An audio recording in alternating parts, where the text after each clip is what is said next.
اللہ تعالیٰ ان اللہ طیب لا یقبل الا طیبا، اللہ تعالیٰ پاک ہیں، صاف ستھرے ہیں اور صاف ستھرے مال کو ہی قبول فرماتے ہیں۔ کہ ہمارے علاقے میں یہاں بہت سے لوگوں کے ذہن میں جو یہ بات ہے کہ بھائی جس کے گھر میں میت ہو جائے اس کے گھر میں چولہا نہیں جلنا چاہیے، لا صدقۃ من غلول، مال غنیمت سے خیانت کر کے لی ہوئی چیز کا صدقہ نہیں کیا جاتا، مال غنیمت میں سے خیانت کر کے لی ہوئی چیز کا صدقہ یہ نہیں کیا جاتا ہے۔ مطلب حرام مال کا صدقہ اللہ قبول نہیں فرماتے۔ اب وہ حرام مال کسی بھی اعتبار سے ہو، سود کا ہو، رشوت کا ہو، زناکاری سے لیا ہوا ہو، شراب بیچ کر کے اس کو کمایا گیا ہو، اور کسی سے لوٹ لیا ہو، چوری کیا ہو، کوئی سا بھی حرام مال ہو، اس کا صدقہ اللہ کے یہاں قبول نہیں ہے اور اس پر ثواب اللہ پاک عطا نہیں فرماتے ہیں۔ اللہ تعالیٰ ان اللہ طیب لا یقبل الا طیبا، اللہ تعالیٰ پاک ہیں، صاف ستھرے ہیں اور صاف ستھرے مال کو ہی قبول فرماتے ہیں۔ اب سوال یہ ہے کہ اگر کسی کے پاس یہ حرام مال ہو تو وہ کیا کرے گا؟ حرام مال اگر ہے تو وہ بغیر کسی نیت کے، ثواب کی نیت کے وہ صدقہ کر دے، بغیر کسی ثواب کی نیت کے وہ صدقہ کر دے، کسی غریب کو دے دے، کسی غریب کو دے دے۔ اب اس میں یہ شرط نہیں ہے کہ غریب مسلمان ہو یا غیر مسلم ہو، نہیں، غریب ہونا شرط ہے، دھرم اور مذہب ہونا شرط نہیں ہے، کسی کو بھی دیا جا سکتا ہے جو غریب ہو، لیکن بغیر ثواب کی نیت سے۔ اس کے دینے پر بھی اس پر تو آپ کو ثواب نہیں ملے گا کہ جو آپ دیں گے، کیونکہ مال حرام کا صدقہ تو قبول نہیں ہے۔ لیکن ہاں، چونکہ خود شریعت کا ہی یہ حکم ہے کہ ایسے مال کو غریبوں کو دے دو، تو شریعت کے حکم کی بنیاد پر آپ نے غریبوں کو یہ مال دیا ہے، اس لیے اس حکم کو پورا کرنے کی بنیاد پر آپ کو اس کا ثواب ملے گا کہ آپ نے اس حکم کو پورا کیا ہے، صدقہ کرنے کا ثواب آپ کو نہیں ملے گا۔ اب یہاں کہ غریبوں کو دے دیا جائے، دلیل اللہ کے رسول صلی اللہ علیہ وسلم ایک جنازے میں شرکت کی، تو جب جنازہ لے جایا گیا تو جن کا شوہر انتقال کیا تھا، اس عورت نے یہ سمجھا کہ پتہ نہیں اللہ کے رسول صلی اللہ علیہ وسلم نے کھانا کھایا ہے، نہیں کھایا ہے، کب کھایا ہے، اس لیے اس نے یہ کیا کہ آپ کے لیے کھانے کا انتظام کیا، آپ کے لیے کھانے کا انتظام کیا۔ جب آپ ادھر سے واپس آئے تو آپ کے سامنے کھانا حاضر کیا گیا، لیکن جب آپ نے کھانا شروع کیا تو گوشت جو تھا وہ پلاسٹک کا بن گیا۔ تو اللہ کے رسول صلی اللہ علیہ وسلم نے فرمایا کہ اجد لحم شاۃ اخذت بغیر اذن اہلھا، ایسا لگ رہا ہے کہ جیسے یہ جو گوشت ہے یہ بغیر اجازت سے لیا گیا ہے، بکری کا گوشت یہ بغیر اجازت سے لیا گیا ہے۔ ان سے پوچھا گیا، کہاں اللہ کے رسول، اصل میں نے ادھر ادھر پتہ کیا تھا اور بازاروں میں بھی لوگوں کو بھیجا، کہیں سے مجھے دستیاب نہ ہو سکا، بازار میں لوگوں کو میں نے بھیجا، کہیں سے مجھے نہ مل سکا، اس لیے بغل والے پڑوس کی جو ہے بکری تھی، میں اس کو ذبح کر لی، اور معاملہ ابھی طے نہیں ہو پایا تھا،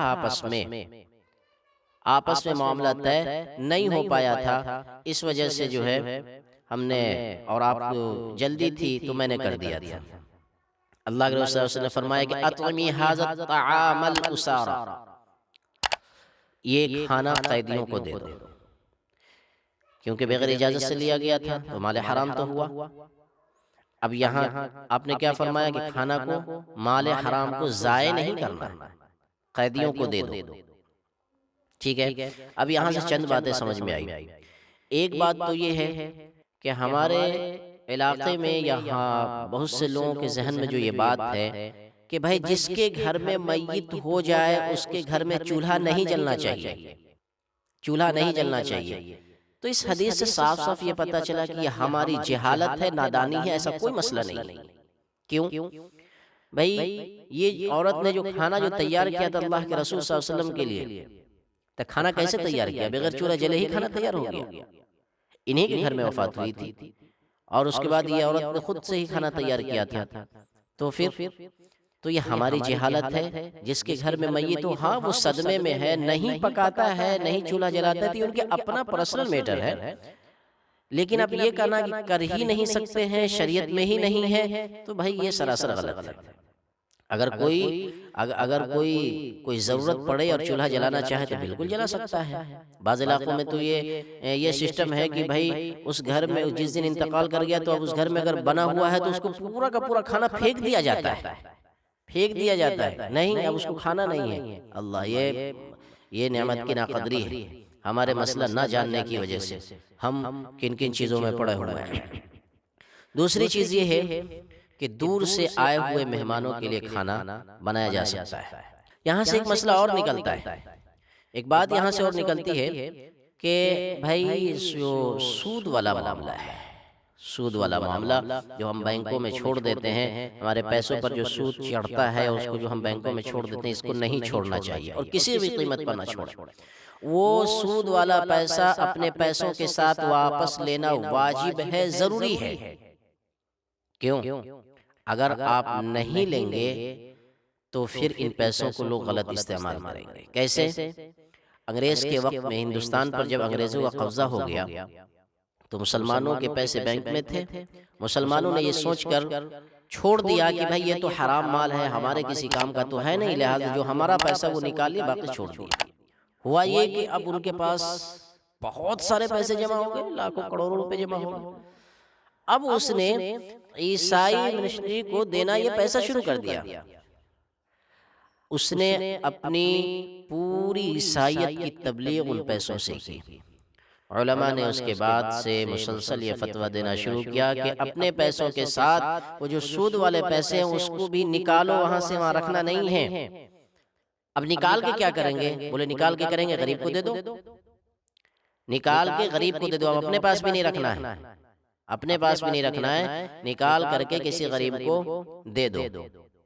اب اسی کے ساتھ ساتھ ایک مسئلہ یہ چلتا ہے کہ سود کی رقم سے ٹیکس بھرا جا سکتا ہے یا نہیں۔ تو اس میں آپ اچھی طریقے سے بات یاد رکھیں کہ اگر سرکاری بینک سے، اگر سودی رقم سرکاری بینک سے حاصل کیا ہوا ہے تو اس سے ٹیکس کی ادائیگی کی جا سکتی ہے، کیونکہ جہاں سے خبیث مال آیا ہے وہاں تک ہم نے لوٹا دیا، وہاں تک ہم نے لوٹا دیا۔